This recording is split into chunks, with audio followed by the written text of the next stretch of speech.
अगला जो आता है ना टॉपिक वो होता है ईथर।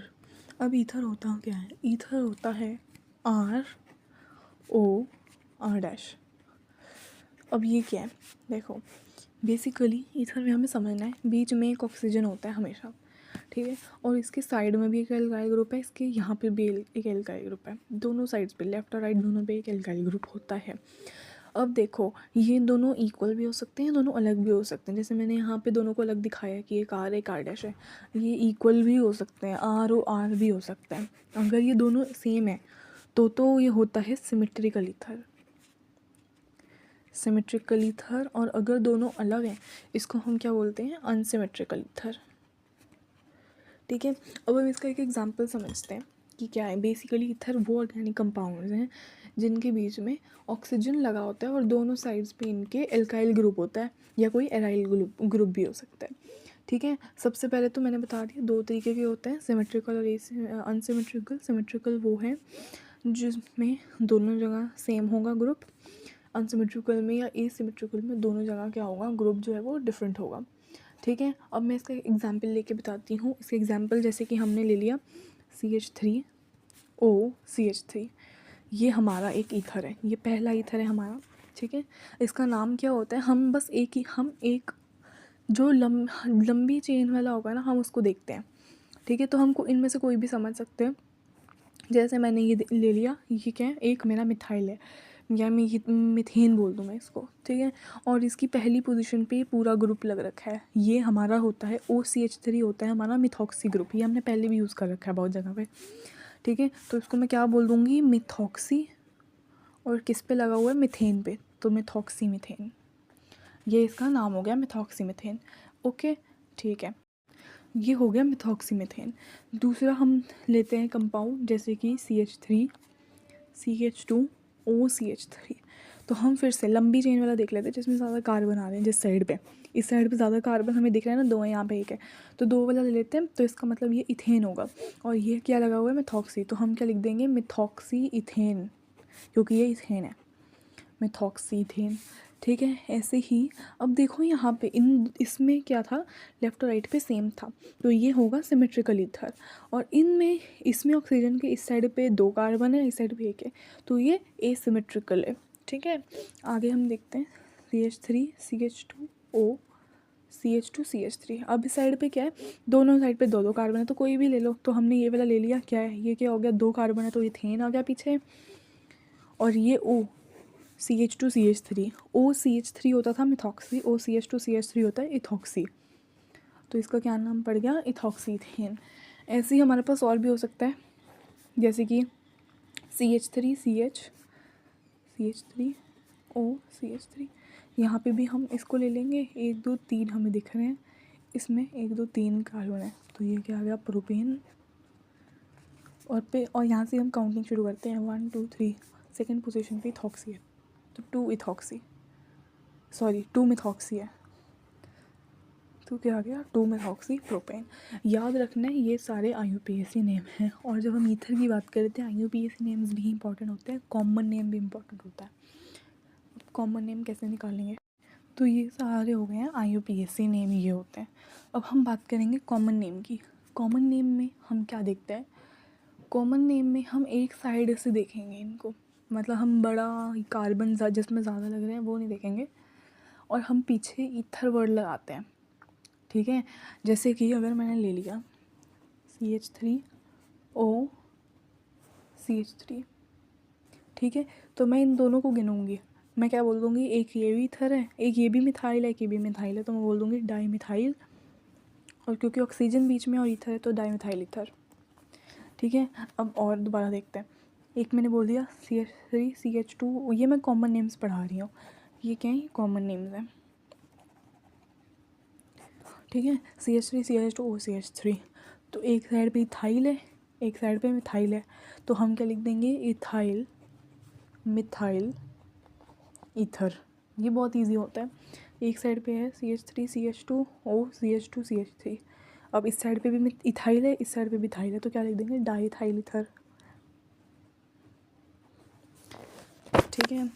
अब यहाँ पे देखते हैं CH3CH2CH2OCH3, अब देखो यहाँ पे 3 कार्बन है तो यहाँ पे प्रोपाइल है, यहाँ पे मिथाइल है, तो क्या लिख देंगे प्रोपाइल, या यहाँ से स्टार्ट करेंगे, ठीक है, तो क्या लिख देंगे मिथाइल प्रोपाइल ईथर, ठीक है। कोई भी आगे कोई भी लिख सकते हैं, ठीक है, मिथाइल प्रोपाइल ईथर भी लिख सकते हैं, प्रोपाइल मिथाइल ईथर भी लिख सकते हैं। लेकिन हम क्या देखते हैं, स्पेलिंग देखते हैं कि एम और पी में से सबसे पहले कौन आता है ABCD में, तो वो पहले लिख देते हैं, ठीक है। फिर जैसे यहाँ पे क्या था, यहाँ पे इथाइल और मिथाइल था, ठीक है, तो यहाँ पे ई पहले आता है ना एम से, तो इथाइल ई पहले आ गया। अब जैसे हाँ यहाँ पे भी हमने, तो ये सारे हो गए हैं IUPAC नेम, ये होते हैं। अब हम बात करेंगे कॉमन नेम की। कॉमन नेम में हम क्या देखते हैं, कॉमन नेम में हम एक साइड से देखेंगे इनको, मतलब हम बड़ा कार्बन जिसमें ज़्यादा लग रहे हैं वो नहीं देखेंगे, और हम पीछे ईथर वर्ड लगाते हैं, ठीक है। जैसे कि अगर मैंने ले लिया CH3O CH3, ठीक है, तो मैं इन दोनों को गिनूंगी, मैं क्या बोल दूँगी, एक ये भी ईथर है, एक ये भी मिथाइल है, एक ये भी मिथाइल है, तो मैं बोल दूँगी डाई मिथाइल, और क्योंकि ऑक्सीजन बीच में और ईथर है तो डाई मिथाइल ईथर, ठीक है। अब और दोबारा देखते हैं, एक मैंने बोल दिया CH3 CH2, ये मैं कॉमन नेम्स पढ़ा रही हूँ, ये क्या है, कॉमन नेम्स हैं, ठीक है। CH3 CH2O CH3, तो एक साइड पे इथाइल है, एक साइड पे मिथाइल है, तो हम क्या लिख देंगे इथाइल मिथाइल ईथर, ये बहुत इजी होता है। एक साइड पे है CH3 CH2O CH2 CH3, अब इस साइड पे भी इथाइल है, इस साइड पे भी इथाइल है, तो क्या लिख देंगे डाईथाइल ईथर, ठीक है। अब यहाँ पे देखते हैं CH3 CH2 CH2O CH3, अब देखो यहाँ पे 3 कार्बन है तो यहाँ पे प्रोपाइल है, यहाँ पे मिथाइल है, तो क्या लिख देंगे प्रोपाइल, या यहाँ से स्टार्ट करेंगे, ठीक है, तो क्या लिख देंगे मिथाइल प्रोपाइल ईथर, ठीक है। कोई भी आगे कोई भी लिख सकते हैं, ठीक है, मिथाइल प्रोपाइल ईथर भी लिख सकते हैं, प्रोपाइल मिथाइल ईथर भी लिख सकते हैं। लेकिन हम क्या देखते हैं, स्पेलिंग देखते हैं कि M और P में से सबसे पहले कौन आता है ABCD में, तो वो पहले लिख देते हैं, ठीक है। फिर जैसे यहाँ पे क्या था, यहाँ पे इथाइल और मिथाइल था, ठीक है, तो यहाँ पे E पहले आता है ना M से, तो इथाइल E पहले आ गया। अब जैसे हाँ यहाँ पे भी हमने, ठीक है, तो हो गया मिथाइल प्रोपाइल ईथर। एक और देख लेते हैं, जैसे कि है CH3 CH3O और CH3। अब इसका ना हमें नाम पता होना चाहिए हमेशा, ठीक है। नाम कैसे पता होना चाहिए कि देखो इस साइड पे तो मिथाइल है, लेकिन इसको कैसे हम गिनेंगे, क्या हम इसको प्रोपाइल बोल देंगे, नहीं, हम इसको आइसोप्रोपाइल बोलेंगे। आइसोप्रोपाइल क्यों बोलेंगे, क्योंकि हमारा ऑक्सीजन जिस कार्बन के साथ लगा हुआ है उसके पास एक हाइड्रोजन है, तो क्या बोल देंगे इसको आइसो प्रोपाइल मिथाइल ईथर, ठीक है। तो ये हो गया आइसोप्रोपाइल मिथाइल ईथर। अभी बस इसका नाम याद कर लो, ठीक है, बाद में समझ आ जाएगा पूरा, ठीक है। तो इस तरीके से कॉमन नेम और IUPAC नेम हम लिखते हैं। अब जो ईथर होता है ना, उसको बनाने के 2 तरीके होते हैं, एक तो होता है डिहाइड्रेशन ऑफ एल्कोहल,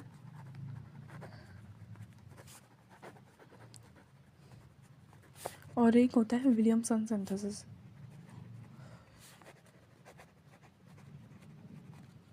सबसे पहले हम डिहाइड्रेशन ऑफ अल्कोहल देखते हैं। जैसे हमने पहले एक डिहाइड्रेशन ऑफ अल्कोहल कर रखा है, जिसमें हम क्या करते हैं कि एक अल्कोहल ले लेते हैं, ठीक है, उसमें हम कॉन्सेंट्रेटेड H2SO4 डाल देते हैं। पहले हम कौन सा टेम्परेचर पे डालते थे, 443 केल्विन पे। 443 पे हमने पहले सेकेंड एल्कोहल में डाला था, तब एल्कीन बन गया था। लेकिन अब हमें ये नहीं करना, अब हमने एल्कोहल में कंसनट्रेटेड H2SO4 को डालना है 413 केल्विन में, याद रखना है। 443 केल्विन में डाल देंगे तो एल्कीन बन जाएगा, हमें ईथर बनाना है, तो हमें 413 केल्विन पे करना है, तो ये ईथर बन जाएगा। अब कैसे बनेगा वो हम पूरा देखते हैं।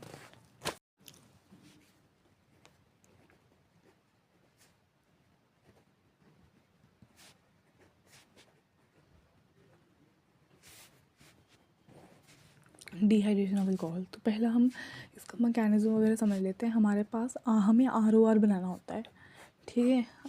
ROR मतलब दोनों साइड्स पे सेम ही ग्रुप लगा हुआ है, तो हम क्या करते हैं, अल्कोहल चाहिए हमें बनाने के लिए, तो एक ROH ऐसे ले लेंगे, एक इसका उल्टा कर देंगे ROH का, तो एक इसको ऐसे लिख देंगे और दोनों को प्लस कर देंगे। और फिर क्या डालना है हमने, कंसनट्रेटेड H2SO4 एट 413 केल्विन। अब याद रखो ये पानी बन के निकल जाता है, देखो एक हाइड्रोजन यहाँ से और OH यहाँ से, तो H2O बन गया। H2O बाहर निकल जाएगा और बाकी ये कंबाइन हो जाएगा ROR, तो ये ROR कंबाइन करके निकल गया बाहर। ठीक है, फिर आगे अब हम इसका मैकेनिज़्म समझते हैं। मैकेनिज़्म में क्या होता है, हमारे पास हमने एक अल्कोहल लिया, अल्कोहल के ऊपर हमें पता है ऐसे 2 लोन पेयर होते हैं। अब इस अल्कोहल को H2SO4 जो है वहाँ से H पॉजिटिव आयन मिलेगा, क्योंकि एसिड है ना, ये एसिड के पास H पॉजिटिव होता है। ठीक है, अब H पॉजिटिव है मतलब इसके पास कमी है इलेक्ट्रॉन्स की, तो इस OH के पास तो 2 लोन पेयर हैं, पड़े हैं इलेक्ट्रॉन्स, तो इसने इसे हाइड्रोजन को अपने इलेक्ट्रॉन्स दे दिए, तो हाइड्रोजन यहाँ आ जाएगा। अब हाइड्रोजन अब यहाँ आ जाएगा, तो RO यहाँ पे 2 लोन पेयर थे, अब एक बचेगा क्योंकि एक हाइड्रोजन नीचे आ गया और एक हाइड्रोजन तो इसके साथ में ही है, क्योंकि इसने इसको दे दिया, तो देने वाला तो अच्छा है, तो यहाँ पे पॉजिटिव। ठीक है, अब हम आगे इसको करते हैं, अब इसको आगे लेके चलेंगे। RO, अब सेकंड स्टेप में हम इसमें दूसरे अल्कोहल डालते हैं। 2 अल्कोहल लिए ना हमने, अब दूसरे वाले का काम यहाँ पड़ेगा। ये जो OH है ना, इसका जो O है ये बहुत स्ट्रॉन्ग है, ये अटैक करेगा इस R के ऊपर। जब ये OH का O R के ऊपर अटैक करेगा, तो ये जो H2O है ना, ये बाहर निकल जाएगा, ये बॉन्ड टूट के इसके पास इसका इलेक्ट्रॉन आ जाएगा। ठीक है, और ये H2O बाहर निकल गया। ठीक है, अब देखो क्या सिचुएशन है, ये H2O बाहर निकल चुका है, ये वाला पूरा। ठीक है, तो ये कैसे बच गया, ये ऐसे है HOH। ठीक है, कैसे निकला, ये H यहाँ आ गया, ये वाला H यहाँ पे, और इस ऑक्सीजन के पास 2 तो पहले ही थे, ये बॉन्ड भी टूट गया, तो ये 2 भी इसके पास आ गए। क्लियर इतना? ठीक है, आगे देखते हैं हम। अब ये R के ऊपर इसने अटैक किया है, इस ऑक्सीजन ने R के ऊपर अटैक किया, क्या बना है साथ के साथ देखो, R, ये R, फिर O, ये वाला O। ठीक है, फिर ये वाला R है साथ में, ये R, और इस O के साथ H भी तो है, उसको हम नीचे दिखा देते हैं। और यहाँ पे 4 इलेक्ट्रॉन्स थे, लेकिन अब 2 ही बच गए, क्योंकि इसने अपने इलेक्ट्रॉन्स इसको दे दिए, तो यहाँ पे पॉजिटिव आ गया। ठीक है, ये दोनों प्रोडक्ट बनते हैं।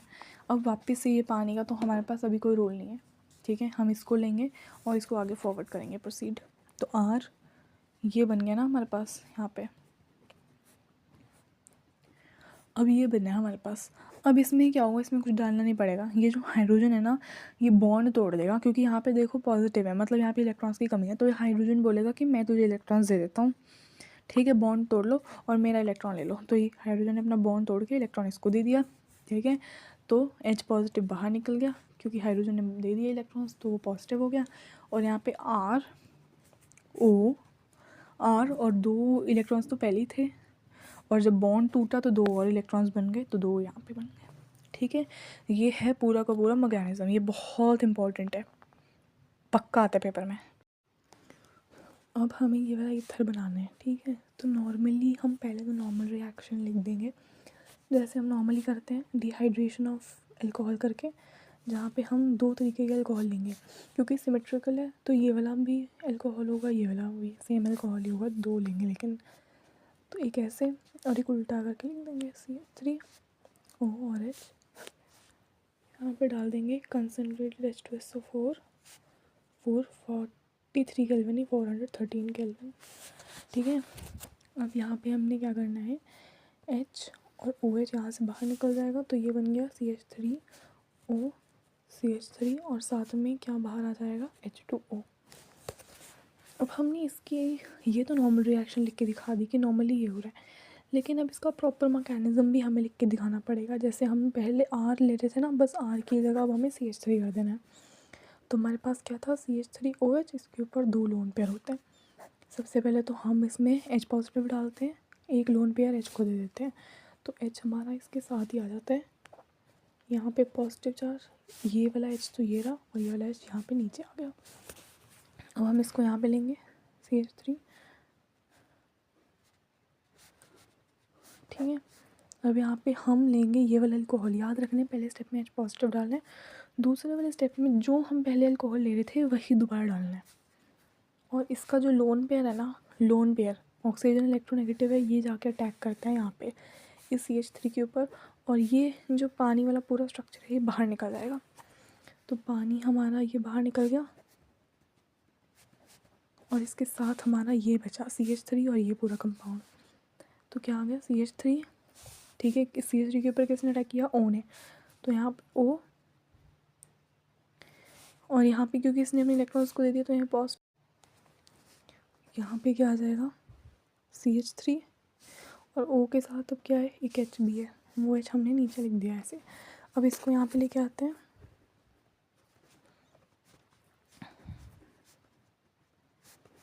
अब ये जो H है ये अपना बॉन्ड तोड़ देगा, ठीक है।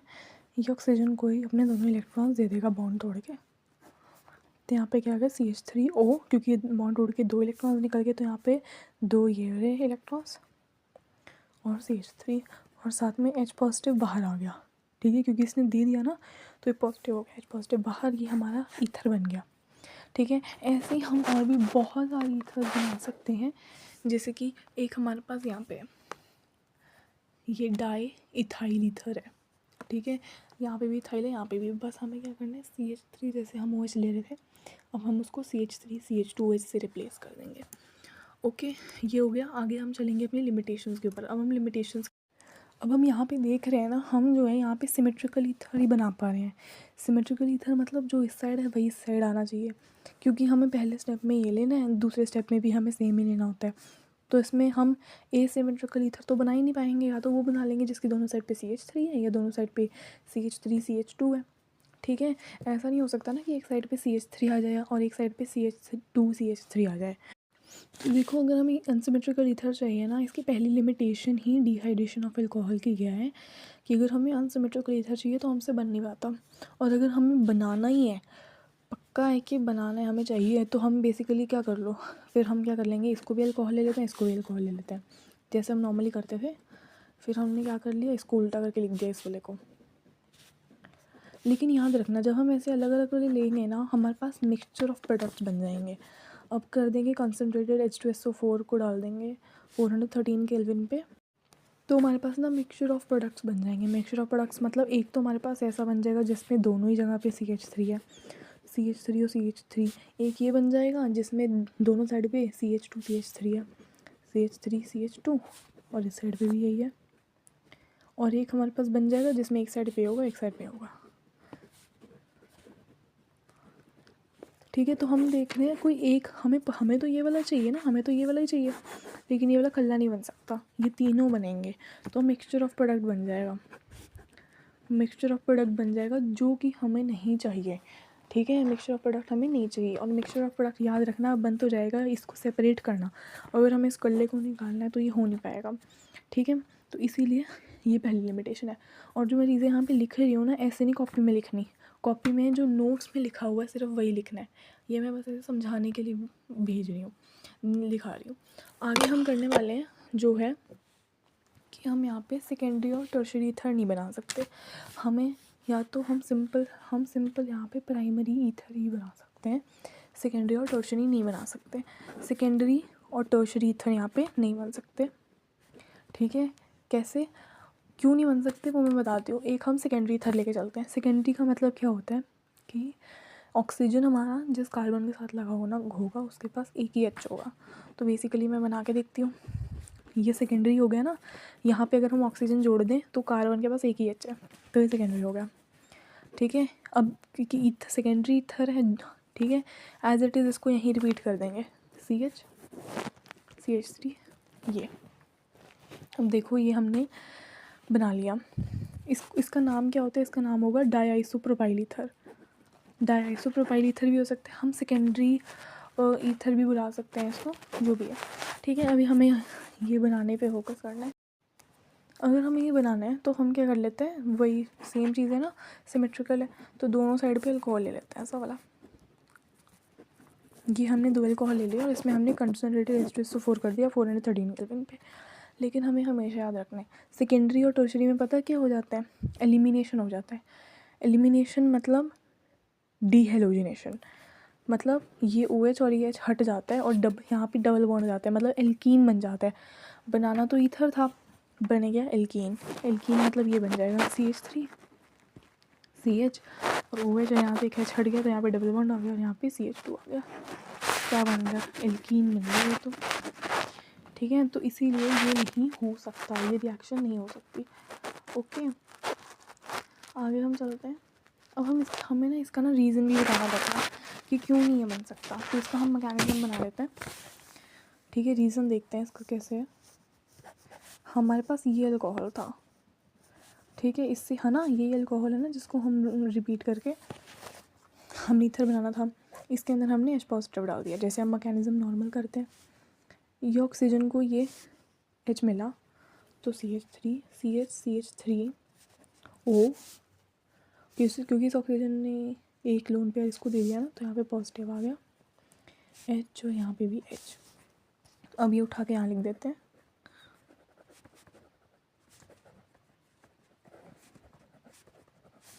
अब हम सेम हमारी आदत है ना, पहले में हम H पॉजिटिव डालते हैं, दूसरे में हम सेम अल्कोहल को, यही अल्कोहल को यहाँ पे लिख देते हैं, रिपीट कर देते हैं, उसको ही बाद में रिपीट कर देते हैं, वही रिएक्टेंट हो जाता है हमारा।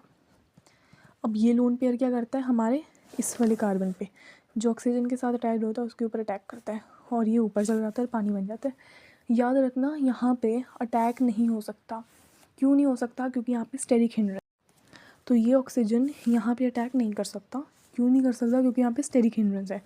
एक मॉलिक्यूल यहाँ पे है, एक मॉलिक्यूल यहाँ पे है, ठीक है। तो स्टेरिक हिंड्रेंस है, भीड़ है बहुत ज़्यादा, जिसके कारण ये अटैक पॉसिबल नहीं होता। प्राइमरी में तो सिंपल एक चेन होती है, लेकिन जब सेकेंडरी या टर्शरी की बात आती है वहाँ पे स्टेरिक हिंड्रेंस आ जाती है, मतलब भीड़ बढ़ जाती है, तो अटैक पॉसिबल ही नहीं है, ठीक है। ये चीज़ निकलेगी नहीं, ठीक है, ये अटैक नहीं होने देगी यहाँ पे, तो इसीलिए ये हमारा नहीं होता है। क्यों? क्योंकि यहाँ पे क्या है, स्टेरिक हिंड्रेंस।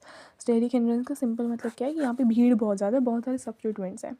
इससे हमारा क्या होगा, इससे हमारा सीधा सीधा एलिमिनेशन हो जाएगा। क्या हो जाएगा? एलिमिनेशन। एलिमिनेशन का मतलब पता है क्या होता है? जहाँ पे भी अल्कोहल या ऐसा कुछ है ना, वहाँ पे एलिमिनेट होके सीधा डबल बॉन्ड लग जाएगा, मतलब एल्कीन बन जाएगा। इसको डीहेलोजिनेशन भी बोलते हैं। ये होता है एल्कीन बन जाना। तो सेकेंडरी और टर्शरी दोनों में अगर हम ये रिएक्शन करेंगे तो वहाँ पे सिंपल एल्कीन बन जाएगा और डबल बॉन्ड आ जाएगा, जैसे कि हमने यहाँ पे किया था, कंसनट्रेटेड H2SO4 डाला था, तो यहाँ पे एल्कीन बन जाएगा, ईथर नहीं बनेगा। ईथर प्राइमरी में ही बनेगा। फिर हम ले लेते हैं टर्शरी। हमने लिमिटेशन, सेकंड लिमिटेशन में बोला ना कि ना सेकेंडरी बनेगा ना टर्शरी बनेगा। क्यों? क्योंकि यहाँ पे स्टेरिक हिंड्रेंस है। तो टर्शरी में भी हम यही बताएंगे। टर्शरी कैसे होता है? टर्शरी में हमारे कार्बन के पास कोई भी हाइड्रोजन नहीं होता, तो मतलब तीनों साइड पे क्या होता है, CH3 होता है, और बीच में O, क्योंकि ये ईथर है, ये तो कंपलसरी है। और ये इसका नाम होता है di tertiary butyl ether. Di क्योंकि दो सेम मॉलिक्यूल्स हैं, टर्शरी क्योंकि ऐसे है, और ब्यूटाइल क्योंकि 1 2 3 4 कार्बन है, ब्यूटाइल और ईथर है क्योंकि ऑक्सीजन है बीच में, ठीक है। ठीक है, अब इसको बना के देखते हैं। इसको बनाने के लिए, क्योंकि दोनों साइड सेम है, तो हम क्या करते हैं, इसको अल्कोहल ले लेते हैं ना इसको, तो यहाँ पे इसको हम 2 ऐसे मॉलिक्यूल्स लेंगे और यहाँ पे OH। अब हम इसमें क्या करते हैं, कंसनट्रेटेड H2SO4 कर देते थे ना, जिसमें ये सीधा रखते थे, ये उल्टा ले लेते थे, तो बेसिकली 2 मॉलिक्यूल्स ले रहे हैं, वो हमें ऐसे ही लिख दिया और 413 केल्विन डाल दिया। यहाँ पे ईथर नहीं बनेगा, OH और H निकल जाएगा। क्या हो जाएगी? एलिमिनेशन रिएक्शन हो जाएगी, ठीक है, एलिमिनेशन रिएक्शन हो जाएगी। और क्या बन जाएगा? 2 as it is CH3 C, और ये ऊपर CH3, और यहाँ से OH और H हटा तो यहाँ पे आके डबल बॉन्ड CH2, तो क्या बन गया? एल्कीन बन गया दोबारा से। तो सेकेंड लिमिटेशन भी हमने प्रूफ कर दी ना, ठीक है। इसका भी हम ऐसे प्रूफ, वो मैकेनिज्म दिखा देंगे कि टर्शरी क्यों नहीं हो रही। सबसे पहले हमने ये लिया अल्कोहल, H पॉजिटिव डाला, ये बन गया, इसको लिया। अब क्योंकि हम सेम मॉलिक्यूल, पहले स्टेप में हम H पॉजिटिव डालते थे, दूसरे स्टेप में हम सेम ये जो अल्कोहल है वहीं यहाँ पे रिएक्ट करा देते थे, ताकि ऑक्सीजन यहाँ पे अटैक करेगा और ये पानी बाहर आ जाएगा। फिर हम थर्ड स्टेप करते थे। यहाँ पे जो ऑक्सीजन अटैक कर रहा है, यहाँ देखो 3 आ गए, 3 CH3 हैं, बहुत ज़्यादा स्टेरिक हिंड्रेंस है, बहुत भीड़ बढ़ चुकी है, तो इसीलिए अटैक नहीं हो पाएगा। क्यों? क्योंकि यहाँ पे क्या है, स्टीरिक हिंड्रेंस है। तो ये हमारा सेकेंड लिमिटेशन हो गई। किसकी लिमिटेशन है? डिहाइड्रेशन ऑफ अल्कोहल की। थर्ड लिमिटेशन पे चलते हैं। We can't prepare biphenyl ether. Biphenyl ether क्यों नहीं प्रिपेयर कर सकते, वो देखते हैं।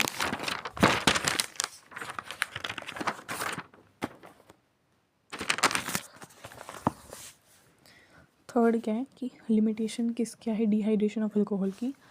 We can't prepare biphenyl ether. Biphenyl ether का मतलब क्या होता है? एक हमने बाईफिनाइल बनाया था ना, जो सिंपल। तो बाईफिनाइल ईथर में बेसिकली हम पहले एक बाईफिनाइल बनाते थे जिसमें दो हम वो ले रहे थे, बेंजीन ले रहे थे। बाईफिनाइल ईथर में क्या होगा? वही होगा सेम, बेंजीन होगा हमारे पास, बस बीच में ऑक्सीजन आ जाएगा। ऐसे होगा ये ईथर कंप्लीट। मैंने टेढ़े बना दिया, सीधा होता है। ठीक है, दोनों साइड पे बेंजीन और बीच में ओ, क्योंकि ईथर ऐसे ही होता है। अब हम क्या करेंगे? वही, क्योंकि ये सिमेट्रिकल ईथर है, लेफ्ट साइड में जो है वही राइट साइड में है, तो ये वाला अल्कोहल ले लेते हैं। ये वाला अल्कोहल ले लेंगे हम। ठीक है, और H पॉजिटिव डाल देंगे जैसे हम नॉर्मली करते हैं।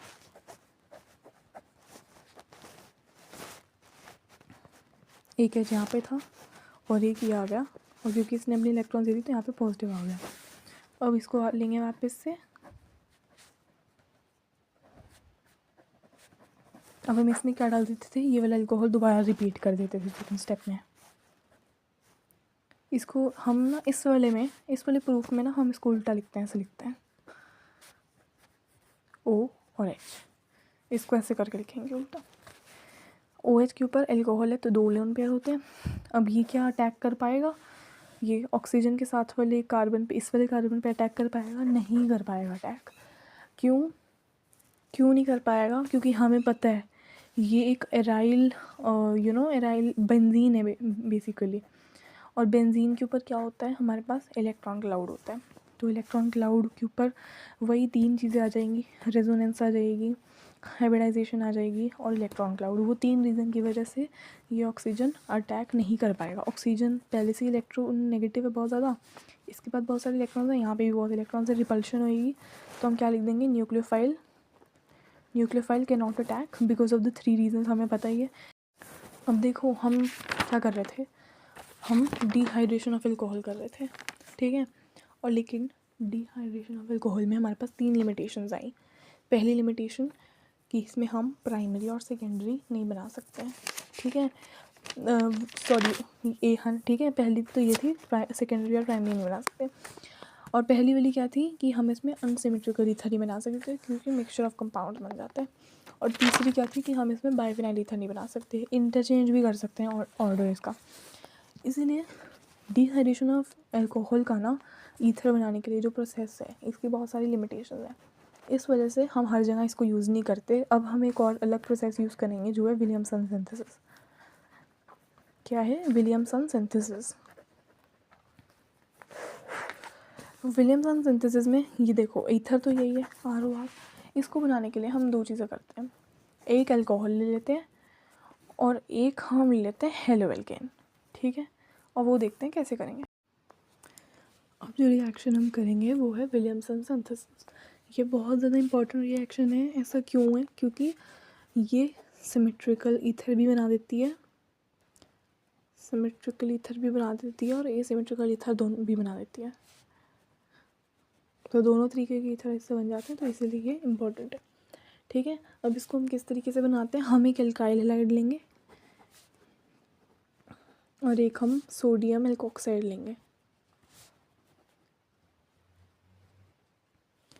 ठीक है, एक एल्काइल हैलाइड और एक सोडियम एल्कोक्साइड, और इन दोनों को फिर रिएक्ट कराएंगे और ऐसे हम रिएक्शन प्रोसीड करेंगे। सपोज़ कर लो मुझे ये ईथर बनाना है ROR। ठीक है, तो मैं क्या करने वाली हूँ, 2 चीज़ें लेंगे, एक तो ROH ले लेंगे, मतलब एक हम ऐसे अल्कोहल ले लेंगे और एक RCl ले लेंगे। तो ये हमारा हैलाइड हो गया और ये अल्कोहल हो गया। अब याद रखना है हमेशा यहाँ पे, अगर ये सिमेट्रिकल ईथर है तो फिर हमें एक ही चीज़ लेनी है सेम। लेकिन अगर ये अनसिमेट्रिकल है, मतलब इस साइड में कुछ हो रहा है, इस साइड में कुछ हो रहा है, तो जो बड़ा वाला होगा ना, इन दोनों में जो ग्रुप हमें बड़ा दिख रहा है साइज़ के अंदर, उसको हमेशा हम अल्कोहल मतलब OH के साथ ही लेंगे। तो ये फिक्स रूल है, ये दिमाग में हमें बिठाना है। अभी आगे हमें इसका रीज़न पता लगेगा। तो सबसे पहले मुझे समझ में आ गया ना मैंने क्या करना है। तो एक ROH लेना है, एक RCl लेना है।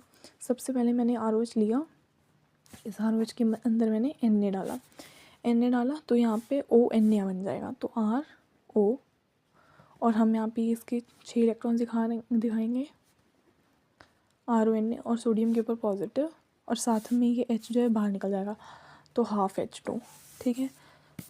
तो RONA प्लस हाफ H2 बाहर। अब इसको लेंगे वापस से, अब ROH का काम हो गया ना, अब इसको लेंगे, अब इसको रिएक्ट कराएंगे RCl के साथ। RCl में R होता है डेल्टा पॉजिटिव और Cl होता है डेल्टा नेगेटिव, क्योंकि क्लोरीन होता है इलेक्ट्रोनेगेटिव एलिमेंट, ठीक है। अब क्या होने वाला है, हमारा जो ऑक्सीजन है ना, ये नेगेटिव है ना, नेगेटिव वाला पॉजिटिव पे अटैक करेगा, ठीक है। और ये जो नेगेटिव है, ये जो Cl है, ये बाहर आ जाएगा, ठीक है।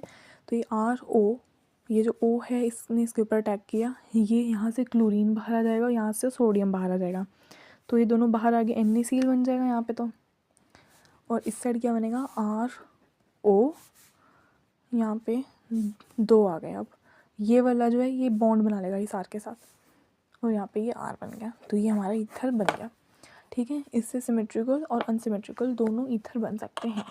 पहला हम बना के देखते हैं, ये डाई मिथाइल ईथर, ओके।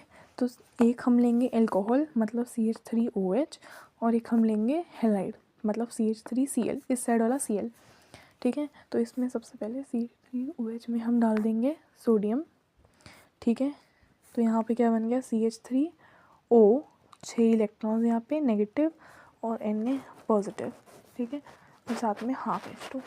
अब इसको उठाओ, इसको यहाँ लेके आओ, CH3O, 6 electrons, O negative Na positive, इसको रिएक्ट कराएंगे इसके साथ CH3Cl के साथ, ये negative delta positive delta negative, O वाला नेगेटिव वाला पॉजिटिव के ऊपर अटैक करेगा, ये क्लोरीन बाहर, CH3O, और यहाँ पे CH3O CH3, और साथ में ये जो NaCl है ये बाहर, ऐसे बन गया, ठीक है। ये हमारा पहले वाला क्वेश्चन हो गया, ठीक है। आगे हम अगले पे चलते हैं।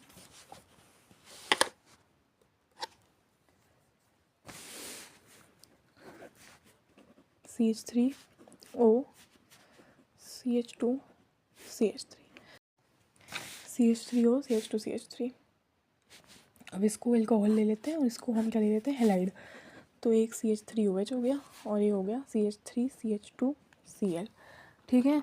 अब ना हम इन दोनों को रिप्लेस भी कर सकते हैं, इसमें कोई दिक्कत की बात नहीं है, क्योंकि ये दोनों प्राइमरी हैं, दोनों लीनियर चेन में आ रहे हैं, दोनों प्राइमरी है, कोई दिक्कत नहीं है, ठीक है। तो CH3OH में हमने डाला Na, तो क्या बन गया, CH3O नेगेटिव Na पॉजिटिव, और साथ में हाफ H2 निकल गया। इसको यहाँ रखो,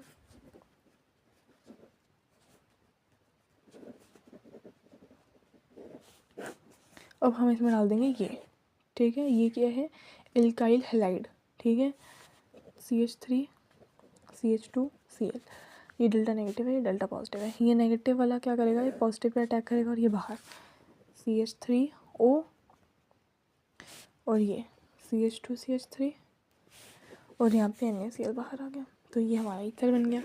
ये ईथर पहले नहीं बन पा रहा था, ये अगर हम डिहाइड्रेशन ऑफ अल्कोहल से बनाएंगे तो बन नहीं पाएगा, बनेगा भी तो मिक्सचर ऑफ प्रोडक्ट बन जाएंगे, लेकिन विलियमसन सिंथेसिस से ये बन जाएगा ईजिली।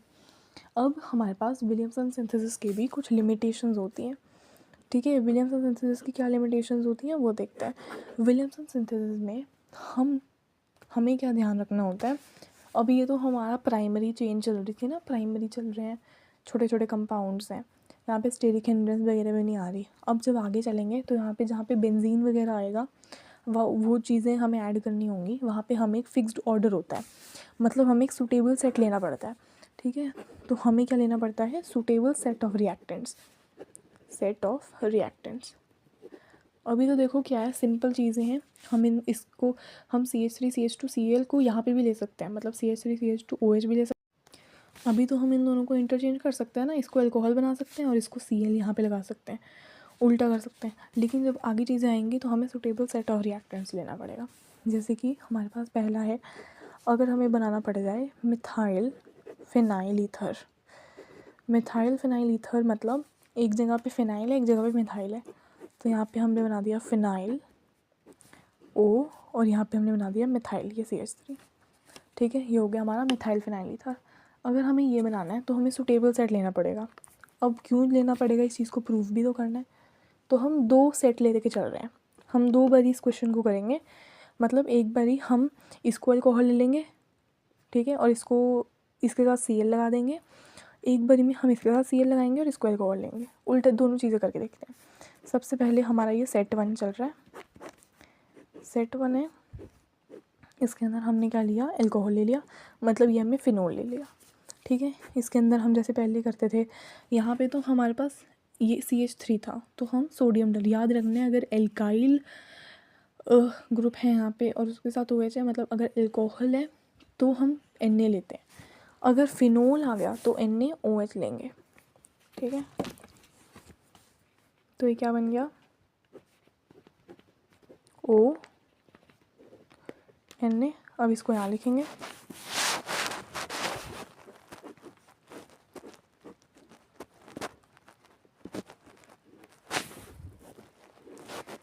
अब हम इसमें क्या डाल देंगे, ये CH3Cl बना के डाल देंगे।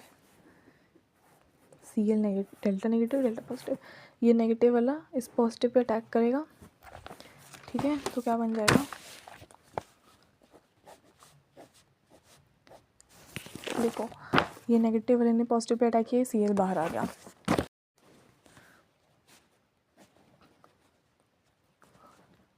तो ईथर बन गया। ठीक है, इससे हमारा नॉर्मल हो गया। अब हम सेट 2 लेते हैं। ठीक है, इसमें हम क्या करते हैं, अभी हम इसके साथ OH लगा रहे थे ना, अभी हम इसके साथ Cl लगाएंगे और इसको अल्कोहल ले रहे हैं हम। इसमें पहले हम Cl ले रहे थे, अब हम इसमें OH लेंगे। तो हम क्या ले रहे हैं अब, CH3OH। इसमें हमने क्या डाला, सोडियम डाल दिया, ये बन गया CH3O Na और साथ में हाफ H2O। याद रखना अगर अल्कोहल है तो Na, फिनोल होता तो NaOH डाल रहे हैं। ठीक है, अब इसको एज यहाँ लिख देंगे। अब हम बेंजीन के अंदर क्या लगाएंगे, Cl लगाएंगे। ये डेल्टा नेगेटिव हो गया, ये डेल्टा पॉजिटिव। ये नेगेटिव वाला क्या बेंजीन के ऊपर अटैक कर पाएगा, हमें पता न्यूक्लियोफिलिक सब्स्टिट्यूशन तो होती ही नहीं है। ठीक है, क्योंकि यहाँ पे ऑलरेडी बहुत सारे इलेक्ट्रॉन्स हैं, बेंजीन रिंग के ऊपर भी इलेक्ट्रॉन्स होते हैं, तो ये नहीं हो पाएगी। इसीलिए इस सेट में विलियमसन सिंथेसिस नहीं हो पाएगी। तो हमें क्या चीज़ याद रखनी है, हमेशा बेंजीन के साथ कभी भी Cl नहीं लगाना, बेंजीन के साथ हमेशा OH लगाना है। मतलब हमें अगर सही सेट बनाना है, अगर हमें सही तरीके से अल्कोहल बनाना है जिसके अंदर बेंजीन है, तो हमेशा OH लगाओ बेंजीन के साथ, मतलब हमेशा फिनोल लो। ठीक है, फिनोल के अंदर दूसरा कोई कंपाउंड डालो। ठीक है, फिनोल के अंदर दूसरा कंपाउंड डालो, फिर यहाँ पे बेंजीन के साथ Cl नहीं लगानी गलती से भी, जहाँ पे भी बेंजीन है उसके साथ OH लगाना है विलियमसन सिंथेसिस में। ये चीज़ हमें क्लियर होगी। ठीक है, हमें हमेशा क्या लेना होता है, फिनोल लेना होता है। डन। ठीक है, ये हमारी होगी, ठीक है, लिमिटेशन। ठीक है, अब तो हमने पहली हमने की है फिनाइल मिथाइल ईथर के साथ। एक और कंपाउंड ले लेते हैं ऐसा ही, उसको भी ट्राई करके देखते हैं, वो है टर्शरी